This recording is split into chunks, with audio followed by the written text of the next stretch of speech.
monsieur le maire, les agents sont mécontents et vous le montrent ici, aujourd'hui, symboliquement. Symboliquement, puisque les représentants du personnel ainsi que les syndicats n'ont pas pu se faire entendre et que nos statuts vous permettent de poursuivre la mise en place de l'organisation des services. Et oui, nos représentants ne donnent qu'un avis dans les instances, avis que vous n'avez pas suivi. L'organisation était peut-être nécessaire, mais certainement pas dans sa globalité et surtout pas dans de telles conditions. Décision unilatérale, absence de concertation, modification arbitraire des fonctions, manque de dialogue, prétendue mobilité interne pour tous et naturellement méthode employée. Oui, où se trouve l'état des lieux de l'organigramme qui ne conviendrait plus? Comment nos concitoyens y comprendront de tels changements? Comment notre service au public perdurera et dans quelles conditions?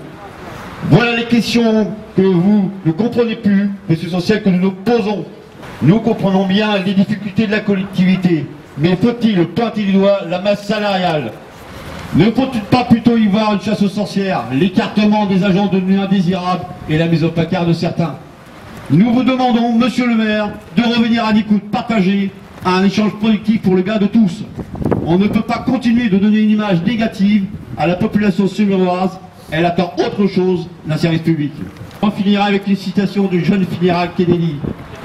Elle ne se verra serment si vous voulez l'entendre, monsieur le maire. Le meilleur moment pour réparer son toit, c'est quand le soleil brille.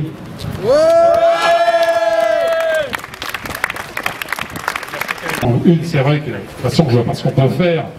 Il file sur ce sujet, mais il y a des sujets importants qui restent. C'est nos régimes militaires, la NBI, nos salaires, nos revenus, et puis la RTT aussi, nos 35 heures, parce que je crois qu'il est clair qu'ils veulent s'y attaquer. Les postes qui ont été mis à la mobilité le montrent bien, ce sont des postes à 35h30, c'est pas autre chose.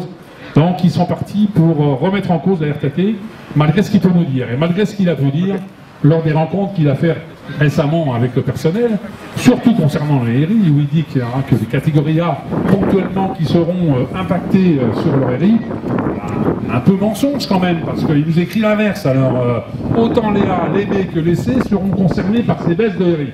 Alors, il fait ce qu'il dit, il dit ce qu'il veut, mais il nous a écrit l'inverse. Donc, il ne peut pas le nier. A, B et C, nous serons concernés par ces baisses de RI ou de NBI, carrément supprimées. Il y a des postes qui ont changé. Il y a certains exemples où des NBI concernant diverses activités ne seront plus donnés, puisque ces gens ne font plus ces activités à 50 ou 60%. Mutualiser des services aussi au CTM, ça veut dire enlever certainement des NBI ou des primes spécifiques qu'avaient les agents. Elles vont sauter, il ne faut pas rêver, c'est pas autre chose que ça.